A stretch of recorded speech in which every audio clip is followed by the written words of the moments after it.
Media लेता है उसको भी कई बार टच मार के वो परख के लेता है। तुम तो गुरु बनाने आए हो ना, तुम्हें भी परख करनी चाहिए थी। ठीक है, तुमने परख कर ली, पता लग गया तुम्हारा गुरु सही है कि नहीं है। अगर तुम्हारे काबिल हो तो गुरु बना लेना, नहीं काबिल हो तो जाओ। संतों की अजीब बात है, संतों के रास्ते पे चलना सीखो। क्यों नहीं लगती संतों की शिक्षा? यहां से निकलते ही भूलते हो आप। यह तुम्हारे दिल के अंदर कोई ना कोई पर्दा है, वो पर्दा नहीं हटा है अभी। वो भ्रम का पर्दा अधर्म का पर्दा बना लिया तुमने, धर्म के मार्ग की ओर नहीं चले। तो बात रजब की थी। जिन घरों में निंदा होती है, चुगली होती है, चुगल और निंदक आदमी बैठते हैं, उन घर में भक्ति तो क्या मैं कहता हूं, वहां तो रावण राज हो जाता है। वहां तो बुरे विचार ही होते हैं, पाप कर्म ही वहां फैलना शुरू हो जाता है। नरकों के समान वो घर हो जाता है। 2 साल 4 साल 5 साल में बर्बाद हो जाता है। कोई उस घर में बैठना उठना भी नहीं जाता, उनसे कोई मित्रता दोस्ती भी नहीं करना चाहता। कोई आएगा तो भी वो उनके हालात को देख के चला जाएगा, क्योंकि जगत भगत का बैर है। घर के लेके चले गए रजब को, तैयारी होगी, मोड़ बांध दिया, बारात लेके आ गए। बारात लेके जब जाने लगे तो दादू साहब के कहने लगे मैं तो जाने से पहले दर्शन करूंगा गुरु के। उन्होंने 2-4 और उनके साथ भेज दिए और वो दर्शन करने के लिए जब डेरे में गया, दादू साहब बैठे हुए थे ध्यान में, आंखें बंद। पता था, दिव्य दृष्टि से सब पता था। आके वो भी देखा कि ध्यान में बैठे हैं। साथ वाले बोले अरे दर्शन हो गए, चल अब तो। बोला कि मेरे दर्शन तो हो गए, उन्होंने तो मेरे ऊपर दृष्टि नहीं डाली, आंखें बंद हैं। जब आंखें खोलेंगे मेरे ऊपर दृष्टि डालेंगे, जब मुझे आशीर्वाद मिलेगा।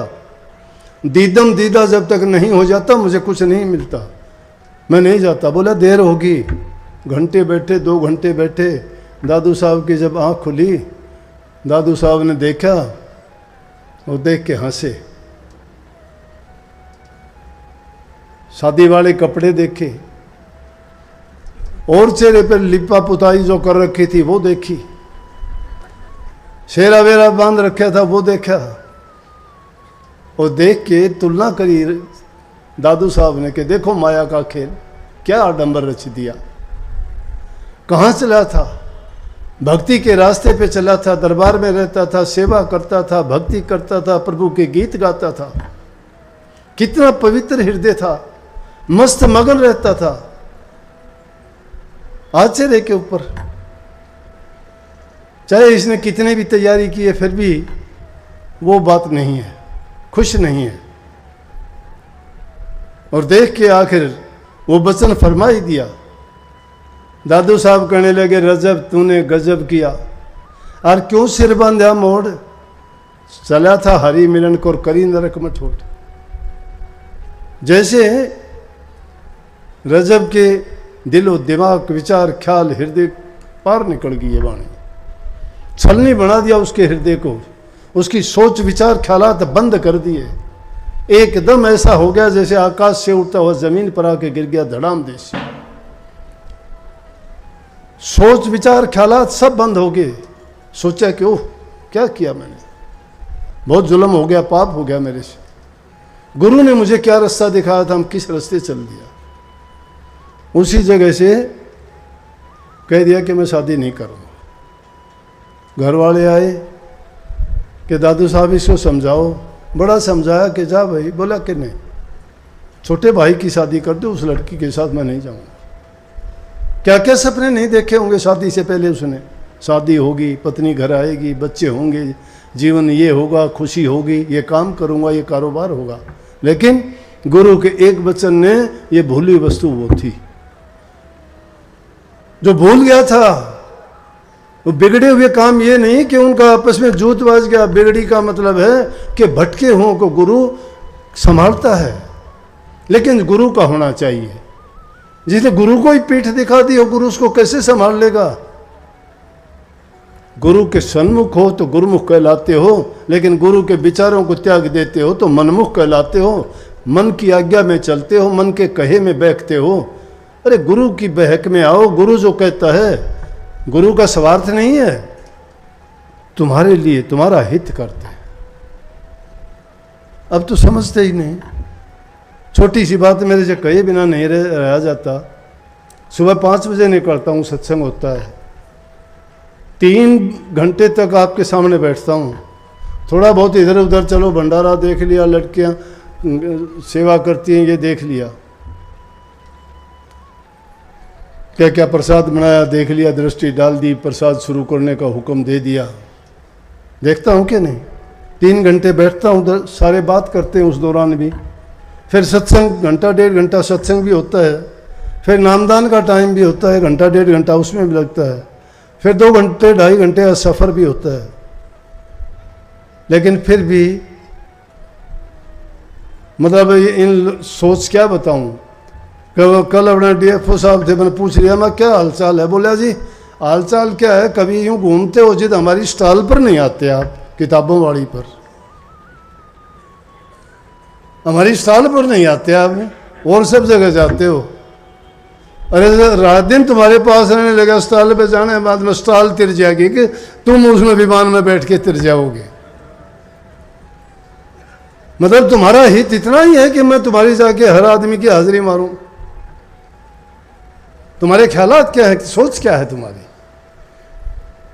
कभी ये भी सोचते हो कि बेचारा कब से बैठा है, इसने कितनी देर से सबसे बात भी करता है, और इतना लंबा चौड़ा बैठना तुम्हारे लायक है क्या? आपसे 2 कदम चला नहीं जाता, उससे तुलना कभी नहीं करते। पर पीड़ा को क्या समझेंगे बोलो? इंसान अपना ही हित चाहता है सारा, और उसमें क्या हो जाएगा अगर 1 सेकंड के चला गया। हो सकता है मैं तुम्हारे पास नहीं जाऊं, लेकिन तुम्हें तरीका बता दूंगा, तुम मुझे अपने दिल में बैठा लो ना, कहां जाऊंगा। सूरदास जी ने किया था ऐसा। सूरदास जी पीछे की जिंदगी अंधे हो गए थे, और वो श्री कृष्ण जी उनका इष्ट था, उनके बारे में पद लिखा करते थे।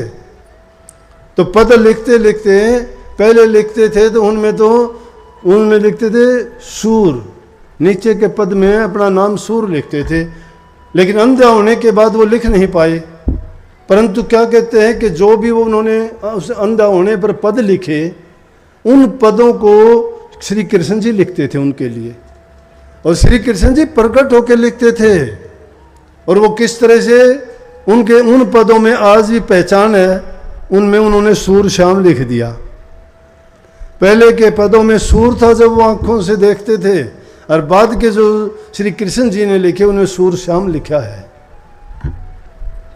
तुलसीदास जी के साथ भी यही थी। तुलसीदास गोस्वामी तुलसीदास जी ने जब रामायण लिखी ना, तो रामायण लिखते वक्त रामायण के जितने पात्र थे, राम, लक्ष्मण, माता सीता, हनुमान जी, वो जंगल, वो वन, वो हिरण, वो मारीच, वो रावण, वो समुद्र, वो पहाड़, वो रास्ता, वो पुल बनाना, जब वो साक्षात अपनी आंखों के सामने देखते जाते हैं, लिखते जाते हैं, साक्षात उनकी आंखों के सामने हैं, थे उनकी आंखों के सामने। अतिशोक्ति नहीं है ये। जिस चीज में आदमी इतना रम जाता है वो उसी का रूप हो जाता है, उसके सिवाय दूसरी चीज देखता ही नहीं है। इसीलिए तो उन भक्तों के गीत और बात गाई जाती हैं जिन्होंने पत्थर में प्रकट कर लिया, मूर्तियों में प्रकट कर लिया, पानी में प्रकट कर लिया, डूबते हुओं को बाहर निकाल के लेके आए, उनके लिए क्या क्या उन्होंने रख दिया, उनकी जगह जाके उन किसी की सेवा उन्होंने की, उनकी जगह जाके नौकर की तरह उनका काम किया। किसने कर दिया? परमात्मा एक नहीं है। इसलिए उनको अपनी एक बुलाने की बजाय अपने हृदय में बिठा लो ना। तो एक दिन कहते हैं सूरदास जी को घूमने के लिए बाहर भी ले जाया करते, डील डोल करने जाते, जब टॉयलेट करने जाते तो सूरदास जी को लेके जाते, उंगली पकड़ के बाहर ले जाते। जब वो वहाँ से फारिग होके आते, घर आके छोड़ के चले जाते, लेकिन बोलते नहीं कुछ भी। सूरदास जी ने एक दिन सोचा कि ऐसा कौन इतना परोपकारी है जो मेरी इतनी मदद करता है, मुझे लेके भी जाता है और वापस छोड़ के जाता है और बोलता तक नहीं है, बड़ा अच्छा इंसान है। लेकिन एक दिन सोचते सोचते ख्याल आया कि हो न हो ये तो श्री कृष्ण जी हो सकते हैं। बोला कि आज देखूंगा। जब उसको एक दिन, अगले दिन जब वो छोड़ के चलने लगे, हाथ छुटाने लगे, हाथ जोर से पकड़ लिया। अब परमात्मा का हाथ कौन पकड़ सकता है? पकड़ रखा था, जब पकड़ रखा था वो तो शक्ति है। उसने तो हाथ पकड़ने की कोशिश की, उसने हाथ को झटका दे के चल दिया। बोला हाथ छुड़ा के जात और निर्मल जान मोए, दिल से मेरे निकलोगे जब जानूंगा तो ये। बोला कि हाथ छुटा के मुझे निर्बल और मुझे दुर्बल समझ के आप जा रहे हो, लेकिन मेरे हृदय से निकल के दिखा दे, फिर मान जाऊंगा। तो अपने हृदय में क्यों नहीं बिठा लेते? अपने हृदय के अंदर नहीं रखते हो, पाखंडवाद में ज़्यादा विश्वास करते हो। जो प्रेम करता है वो अपने हृदय में रखता है, उसको दिखाने की, बताने की, कहने की। अरे जिससे तुम प्रेम करते हो उसके गीत गाते फिरते हो क्या? उसका प्रचार करते हो, डोंडी पिटवाते हो क्या? गुप्त रखते हो उसको? तो नहीं बताता, कोई नहीं बताता किसी से। कौन बताएगा अपने प्रेमी की बातें? प्रेम नहीं है, पाखंड है। प्रेमा भक्ति नाम इसीलिए है इसका। और गुरु के साथ जो भक्ति की जाती है प्रेमा भक्ति होती है। जिस शिष्य का अपने गुरु से आशिक और मासूक जैसा प्यार नहीं है तो झूठा है, कपट है, भरम है, झूठ है उसमें। प्यार जिसने अपने गुरु से किया वो बता सकता है ये बात, जिसने अपने गुरु को जाना है। नहीं तो गुरु नहीं, वो तो कलयुग धर्म निभाते हो तो निभाओ, ठीक है। गुरु से प्यार हो और वो गुरु के बारे में कुछ सोच ले, गुरु के बारे में कुछ सुन ले, ना, नहीं सुन सकते। इसका मतलब गुरु के बारे में उसके वही ख्याल हैं जो उसको दूसरा कहता है। उनके ख्याल में ख्याल मिलते हैं। अंग्रेजी में कहावत से birds of a feather flock together. एक जैसे आदमी जो होते हैं वो एक जैसी बातों में रह के उन्हीं में वो वैसी बातें करते हैं। गुरुमुख और मनमुख कभी नहीं मिल सकते।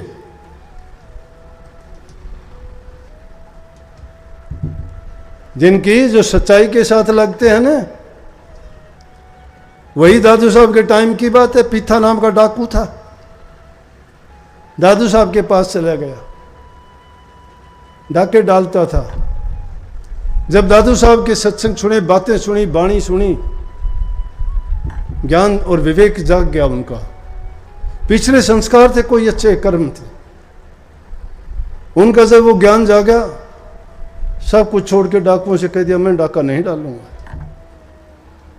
बोला अरे गलत है, अपना काम कैसे चला? बस कुछ भी हो, मैं नहीं जाऊंगा। अब दादू साहब का मैंने प्रण कर लिया, वचन ले लिया, गुरु से मैंने जाके आशीर्वाद प्राप्त कर लिया, अब मेरे अंदर बदलाव नहीं आ सकता। बोला बदल जाएगा। बोला गगन जमन उल्टी चले और पश्चिम उगे भान।